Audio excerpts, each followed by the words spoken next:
Chez Aka, il existe un très grand nombre de disques. On commence par le petit rond de 15 cm, le disque standard qui équipe les Berkut et tout ça, qui n'est pas très puissant, qui marche quand même bien, le 26 cm, le 13 pouces en 33 cm et le 15 pouces en 38 cm.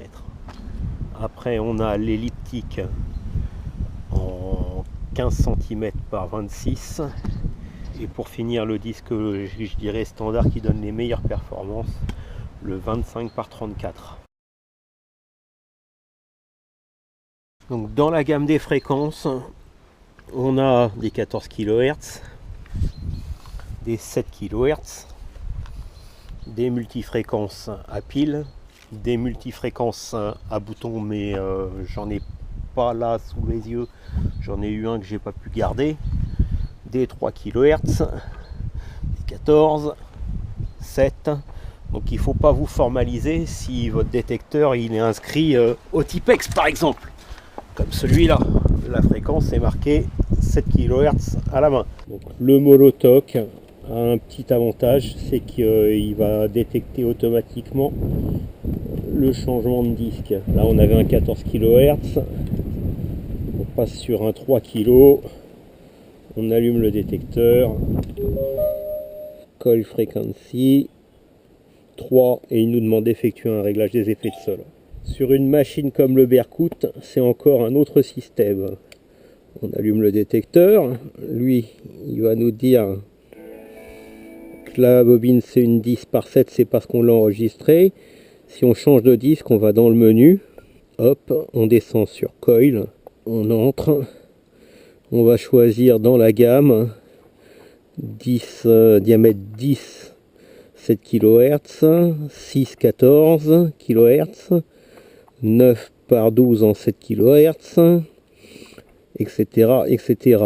Après, on va dans édition, on rentre, on le bascule ici en auto, on entre et il fait son réglage.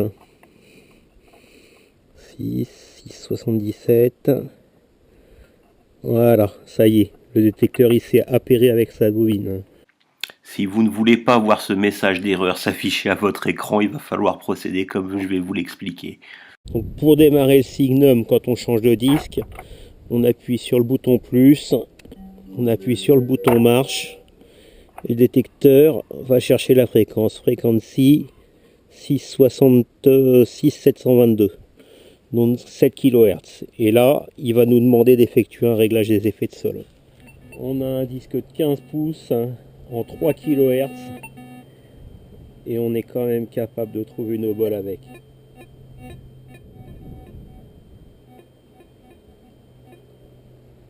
Par contre, l'indication de VDI, elle va être vraiment très proche du ferreux, voire quasiment.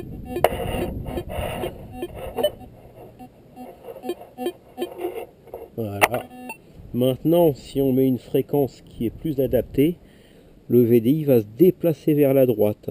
Donc on aura une analyse bien meilleure des non ferreux. Toujours ma malheureuse au bol.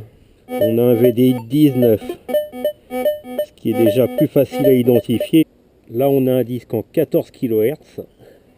Et vous allez voir, on va encore avoir un décalage au niveau du VDI.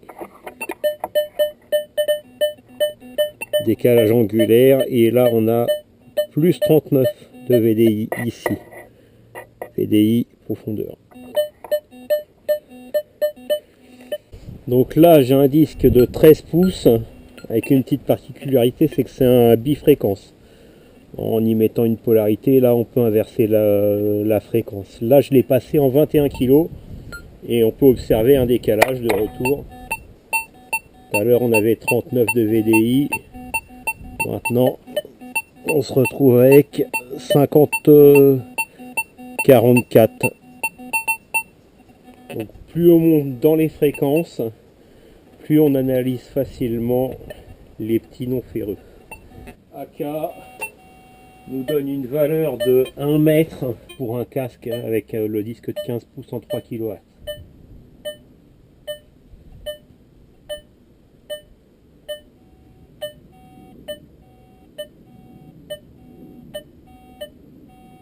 un tout petit peu plus d'1 mètre pour le casque